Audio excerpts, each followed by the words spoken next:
बूढ़ी अरे माई से खेली करो चले करो लगाओ लो भेरो जवान बुढ़िया रे ये बुढ़िया पाया है के पतो है पे अब परेशान कर देती हम के मैं गोबर से न हुआ देला किया देला का या बेस गइलै का बाबू जाई हमरा से होली खेलत नहीं के पतो से होली खेलेला अरे ला तो बेसारी तोरा ला शरम बा ना हम बाहर खुला करके छोड़ देले का करत नहीं ऐजा जी बैठ के राम रे राम है मैं गोबर माटी ठीक नहीं हारा तानी बैठ के खाली फालतू काम रहेला मैं गोबर माटी का कनगा से पटवा के आइल बनी ए बूढ़ी ऊपर से हमरो लगा तोरा ला ए महाराज तोरा ला शरम ना हो लिया के हग्गा से न हुआ देला हां ये बुढ़िया परेशान करलू खाली ऊपर से आके मार गइलू तब परेशान कर तू जीते में तो परेशान कई वही कैलू हां बाप हो बाप ही तो परेशान कई देला हां जाए बूढ़ी काना हगले ऊपर से ले ले चली एलू पूरा नहवा देले हो तू पूरा महकत हो साला कहीं कहीं बाप हो बाप चली ना आई हो बाप हो बाप आ गई नी पहले हमरा के धर दी त मैं हेला भेर के रखले बनी हैं दो जल्दी दो महकत रे ठीक ना गनी बाबूजी गड़ाई में पूरा महकत गोबर माटी कुल ये वो त कलिया के कहीं कर दो चलो चलो की मस्ती नहीं दिमाग खराब कर अब जाती है गड़ैया में नहा के आवत है तो जाई ना हाल गड़ैया में नहा देखी के बाल्टी में पानी बताओ मु धोई मैं है कोई हाथ गोड़ मैं हम फुला लूंगा मैं नाच देलन बाबूजी के नाच है पूरा घोर घर के पी गेलन अरे कितना मोहकत गोबर माटी से कुल का एकदम तो लकड़ी फाड़ के देखे गईनी है लकड़ी फाड़त रहनी हो त बाबूजी जो बैठ के कुल अपने ना हइले र ना गोतैलो र ना कुल का नहीं कहां से हमरो में लफेर दिया नहीं है ये मन हमारी बहुत बार हो रहे सही कितना बढ़िया से बांध के आ गोई रहनी है लकड़ी फाड़त नहीं चुली का जिया गनी डर त नहीं का बाबूजी कर मासा आई न त का करी धर ले धो देत नहीं ये माने ये कुल रह गेल बनो होली में हैं बताई बाबूजी के ई रहन हमरा के ठीक नहीं खेला गो बाबूजी के लोग दोस्त देबे का कर दोस्त ना दी देखत नहीं अपन तो बोलता है माई के दोस्त बरे माई के दोस्त बा कोना माई के उनका दोस्त बा माई के दोस्त भैया नहीं लिया तोर दहिया पर माई आई रहिया हां कारो वो मजाक करनी मजाक करतनी माई के हमरा मालूम रही ता तोरा मालूम होई काहे दोस्त देतनी मुंह ला वो गोबर माटी लगा के गोली हमरे वो ना कहतनी मुंह आदमी काहे दोस्त देतनी अपन बाबूजी के दोस्ती छोड़ावतनी क्या मैं आमा जी पर पहले बड़ी देखतनी है धो मैं बार खुला क के सही छोड़ देले बनी जा रोवा कहां चल गई रहनी है कहां चल गई हम कहां जाई देखे ना रही ना बाबूजी के समझानी ना काहे ना समझानी जी उनका का हो जाला रहे के पागल रही के होला ना एक दिन देखनी कि साया पहन के डांस करत रहन नाचत रहन साया पहन लेलन आ अभी देखलन त हमरा के एकदम पूरा मैं बार और है कुल बाप रे महकत केतना एक गोबर माटी जैसे कुल महकत पुरानो जनबान तो रहन तनी हे ते रही जन ले से का भइल बताई भइल करला रे भइल वाला ई बात नु कि ते लकड़ी फाड़ कर ले महके लगल महकत जी मैं साड़ी बड़ी मैं महकत हां तो जाके नहा ले नक्शा मत बनाओ बार वाला बार बताई झाड़ झुर के केतना बढ़िया से लकड़ी फाड़त रहनी हम पता नहीं लकड़ी फाड़ कर लेनु त माई तोर दहिया पाई रहलिया माई हमरा दहिया पाई रहलिया आमा जी हां तो उहे कहती है बूढ़ा होली है बुरा मानो होली है बुरा न मानो होली है पूरा रगड़ करके गोबर लगैले आजी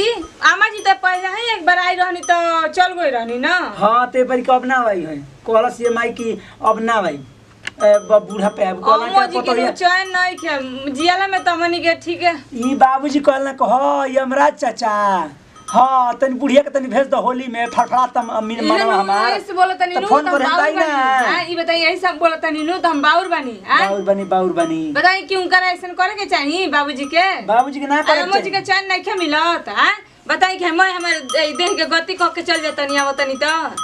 सासू जी ई बुढ़ौती में जन पगलाइल बनाना होली में इनकर मैं पगलाइल एक दिना निकल त जन कहता ना लड़का का धोती फाड़ देना तो ये बुझा दिया ते मत कहिए आ कहत रह कि पतोहिया का हमरा काहे परेशान ये बूढ़ी हमरा पतोहिया काहे परेशान करलू हमरा पर काहे ना आवेलू तो कहत रह कि हम पतोहिया कोन दुख देनी तकलीफ देबे नी अरे बुढ़वा तो अखिए में ताक पावरा जी अखिए में ताक पावरा जी कुल कहत रहली आमा जी हां कहते का बता बोला हमरा लड़का के तो देखली ताइले भक्त से हमर मुड़िया पटक देले गोड़वा पर आ हे पटक देले पटक देनी हां उ हमने माई रे तो मैंने हेते पटका गेल हन मुड़िया तो फिर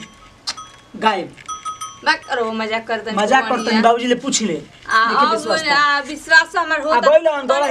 गड़ाही में गइलन लुआठी आ खरनाठी ने नहाए लगा के कहतर गन जतन गड़ाही में नहाए अच्छा काला पे कहत रहनी हमरा से के जतन गड़ाही में चल गोनिया का गइलन गड़ाही में ओइ में बुलुड़ दाब दिहा समर जन तक हां त कल नहीं खीजे बनवता का होई हमरा ई रखलन भर के लिया के ओकरा सत्य प्रकाश साहब के घर से त ओइने ना धवनी है जाओ खाना बना के उवाल लिया त ना मिलल त हमरा का दोस्त सुनी ना जी हां ई बताई कि बाबूजी कहीं उल्टा सीधा ना न करे नी केनो के घरे द्वारे जाके कि अम्मा जी बार-बार चली आवता नी अरे मार दो उल्टा सीधा बोलबे बाबूजी पता का भक भक बोल उल्टा सीधा नहीं की बोलत जी हमरा त शक होता हम कोई दिन से हमरा मन में हमरा डर लागत अनु कहीं गड़हिया में गले तो बुढ़ू चापी मत दसो हमरा त ये डर ना आ कौन गइल है लइका के तन कोचा वाला से छलक को गिर जे कहीं मर जे त हमरा फते होई हमरा जाए पड़ी ना तो दिक्कत हो जाए जान जो देखी ना जी हम बहुत मगर खुद छरियालन उ नहाली हम छोड़ जाए दे का जाई जाए हम हैरान हमारी बात कुल हम बातें काटत काहे काट बनी रुआ त का काटी बोल ना बोल हमर बड़ी टेंशन रहता कि अम्मा जी बार-बार चली आवतनी कोनो ना कोनो राज जरूर बा हम त कहता इनो के थोड़ा तिलावा बांध दे हनो बाबूजी के दे दे के चल जा ससुरारी तो उ मर गेली बूढ़ी तो हम उनका चैन नहीं मिलत ऊपरा चली आवतड़ी गुबु घरवा हमरो के हिड़तड़ी आ हिड़तड़ी मैं एक हमर दोस्तबा मैं पहले मर गेल तई ना रे हां हैं आई ना तो हमन के कोनो दोस्त रहे दवाई भी रोना करनी बाबूजी ना करनी चल गन तो चल गन बाबूजी के पास मैं बाप का हमर देनी है न त मैं हमर मुआला रहते बरल मैं खासत टीबी के मरीज हो गेल माई हमर आ कहे कि दवाई कर त बाप जन बानू दिन भर न बीड़ी पिया हे कोड़ा हो कोड़ा तर बैठ के आ सुत बीड़ी खींचे में आ माई के हमर मुआ दिहले बाई मैं करियाई फाटता देखि बुखार हो गेल ये हमर पारामत गरमाऊ तो मार दो 2-4 चप्पल खींच के बे का हो गई हम का कर ना पारामत गरमाऊ हां आ जाके चुपचाप लकड़ी फाड़ के बनाऊ खाना हमारा सब कुछ ना मैं कपड़ा पर मैं देखि तो बुखार आ गेल आ गेली बुखार देबे खाती बुखार देबे लिया दिमाग खराब कर ब्लू बुखार देतिया होली में चैन नहीं के मिला देंगे दाई गेली परौरिया फिर माइक मन ना रे होली खेल के माइक मन ना त आस बाबूजी पे आस हमरा ऊपर का तो कहलिए नु कि अब तो ये बनावे भी बूढ़ा तोहरे पे आए भी तो ठीक बाटे अइहन तुम सुन ना एगो बात तक सुननी है ओमे मैंने देखनी हम बुझे रहनी है तो जैसे कि माई कॉल से है ना कहते कि ए बूढ़ा आंखिया में ताका पावर देता नहीं हनु तो तई बाबूजी के चासा मई हनु त लाए से त निकाल लेते देखी के लौका तक ना अगर लौके लगी त जान जो सही के माई पावर दे देली बिया सच में जी एकदम बाबूजी है नहा के नु त चश्मा त निकाल के देख लियो ओकर ठीक बा आ वो एहन का तो लइका परेशान कोले से जा गोइल बन नहाए पोखरी में जी रोवनु ऐसा ऐसा बात कहत न जात हम ओहि में कूद के नहाए कहीं बुझ छोड़ के मर मत जा सोही में हम देखत नहीं एगो आफत हो जाई त ई मोहन नु जंदर का कहिन ई हमारा पहिन कि ससुर में हम मऊ भइल बना त हई भइल बना त हऊ भइल बना त मेहरारू के कह सुनत रहे त मेहरारू जन कहते तन लिया के देत रहे हुरे के खाए के त हमारा पहिन हुकुन ढकर के चली जे दिमाग मत खराब कर ठीक बा चल तनी जाई पानी दू बाल्टी भर दिन चकर होत का रे चकर ने के कपार तना दुखा त कि का के माथवा बान तब जाई घर में तब न रुक बतिया रुक जो फोन से मत बतिया ठीक बा जाके पानी ले आई ठीक बा हेलो हेलो का बाबूजी गिर गेल बन रे मैं रोगनु अरे है का फोन कइले बारे के कइले बा फोन सही करे छलक के हां अरे झूठो मजाक ससुर डरवानी ना मार दबा भड़ाक से मत करे चली काहे का मजाक करते हैं आई ना आ कौचाऊ मत बाबूजी के नहावा के भेजवा दो सब दुनु गोला ठीक बनू चलो गले पकिया लागलो धतिया में अरे पागल त गोल बड़ा नहाए तो तनी एगो काम कर मान ले कि बाबूजी हमार बाबूजी कोसता है मान ले काहे कौचा होते पगलाते नहीं है देख सत पर का सब कहते भुवनवा तर फोड़ दे बाजे न नदिया के तीरे बात भुवनवा फोड़ दे ठीक बा रखो आवत हमरा आवत रख अच्छा पहुंचा देबे ठीक बा चल चल पहुंचा दे घर पहुंचा दे ठीक बा रख भैयाती फिर अरे आई जे के का ए रुक रही ए रुक न सत प्रकाश दोसरा के फोन आवत जन ले आका कहला कि तू रख बाद में बतियाई बा आई है निया बतियाल के मन भागल जाता है मैं दे के दासा हां जन ले आका कहला नु कि करत नहीं आका कहला कि तू बाबूजी के नु धोती खींचवा दिए बढ़िया से आ खींचवा के तू लेके आओ जल्दी से ठीक बा रखत नहीं ठीक बा ससुरा चैन नहीं खरते कनियो के बताव हो अरे कहां वाली जी नहीं के सुनत का कितना वाली चिलवावत नहीं हमरा के तो कपार दुखात है हो गइल छिलर पटर कहां गए तू हमारे ई ने के मैं एथिया में के बोरवा में पूरा पीजिए छील देवेला मैं पकौड़ी बनाई बुला दी हटी मछली में हम छिलता छील मत रह दे मत छील तो हट छोड़ते छोड़ तो मैं एथी कर दे बाबूजी बोल लगे दे उ काज ने के बने हम 2 प्याजा बने हैं 3 प्याजा बने हम खिसिया ले छील के मैं बिगाड़ देबे पकौड़ी खातिर छिल मुर्गा खातिर बाबूजी ले कहले हम तो दिमाग खराब कर बड़ू हैं दिमाग डिस्टर्ब मत कर जानता लगे हम बोले उल्टा सीधा ले हो ससुरा डगरते भाई हाय गठारी बांध देले बड़े ऐसन की हम घाई होत जी तेरा भाई ना अब तोरा जमाई आई जाता नहीं छूटते सुन बात पहले समझ ले गबर गबर तब करी है ठीक बा बोली हाँ हम तो कहनी कि बढ़िया से कुल लिप दे बढ़िया से लिपो को मैं काम कर दे ठीक बा आ एगो बात कहते हैं सुन ले का कहला कि बहुत याद आवत जन ले हाँ माई के बहुत याद आवता हमारा तो बहुत मैंने सोचा तनी कबेले हम कि सही के माई रही तो ठीक रही तोर दे पभिल रही तो हम बतेती न रे हैं बतियावेला ना अरे बजे ओइने त हमरा देख के मुड़िया पटक देले से जान ले आ बहुत मैंने मनवा के संदन घबरातन हमार की का कही आ बाबूजी मार छपटा छपटा बुढ़ियाइल बोलो हमरा को होली में तंग करे बुढ़ियाइल बोलो हमरा को होली में परेशान करे बुढ़ियाइल बोलो हई करे आ बहुत मैंने कि बोला हन बाबूजी बहुत काफी बोला हन जान जो जितना ना बोले उतना बोला हन हमार तो यही तेरे बुझा कि होली में मन अब ना लगी ना उदास का बनी रहा उदास बनी कि माई के याद आवत मान ले कि रही जिंदा रही तो मान ले कि लिया के देत रही फिचकारी लिया कबीर किन के देत रहलिया सेंडो गोंजी उजार का किनत रहलिया छोट रही तो हाफ पैंट किन के लेके आइल बाजारी से आ जन ले हाफ पैंट पहने तो बहुत मैंने कि अभी तो हम बहुत हमारा अजीब लगला यही तरह हाफ पैंट लेके आइल तो हम कूदत कूदत गई कि ना पहले भड़ाक से बीच से मियनिए फाट गई लड़का लोग सरी गाय हुए कुछ सोच सोच के हमारा मैंने कि बहुत टेंशन हो जान ले माई रे तो कम से कम अरे रह कौन बात नहीं के छोड़ी हटी ना कुल बीतल बात दोहराई मती ठीक बा मैं हमारा बाप के कुल देनी हो ना टूआ टेपर कर दिया ना हमारे के ए काल तू फालतू बोले लगनी है ये खातिर बहनिया का ऐसा हमें खातिर ना बोलनी है ठीक बानू ए सुनत नहीं खे देख अब हमारे के दिक्कत मत जाई त तनी चट्टी पर से घूम ले त जाई चट्टी पर से घूम आई त हां जाई आ तनी कुछ हम जानता नहीं कि हमारे कितना तकलीफ होता है त का करम बताई सोच सोच के सोचल ना आई तो दिन भर माई के सारा पत्र रहन उल्टा सीधा करत रहे के बूढ़ी चल गेलू जियतो में खइलू मुतो में खइलू अब ऊपर से तारा चैन नहीं खेले तो गुप से चली आवतारू अरे चुप ना रही हो गइल रह दी अब हो गइल दिमाग डिस्टर्ब मत करो हमारे को बता चुप रही जाई दी अब जाए वाला के रोके वाला बको हिते चमवन को नहीं किया दे में से चमवन छील दे फोन से हेलो रवा से कुछ दे कुछ दे पहिया जैसे निकल जाई बे का हमेशा लड़ले के मूड में रहनी लड़ले के मूड में यही तेरे को मन नहीं खेला दिमाग खराब भइल बे अच्छा दिमाग खराब दिमाग सही करे खातिर हमें को अच्छा उपाय बताई हां का बती बोलू जाई रजुआ के ले ली संग ठीक बा आ जाई चोटी पर घूम के आई जाई को कहानी के कहत के हमरा के अंडर रोल आ चाउमीन ले ले आई बतिया कहानी के ना कहत तई बरा ना खाए ए बेरा ना खाबे ना हे मुर्गा टंगरिए खइए बेरा ना खइबू ए बरा ना खाए बाबूजी अंगूठा चूस लिए काट के छुरी से इन लिए उनके हमार त मुंह निकल से झनका तुम उल्टा सीधा बोल दी कुछ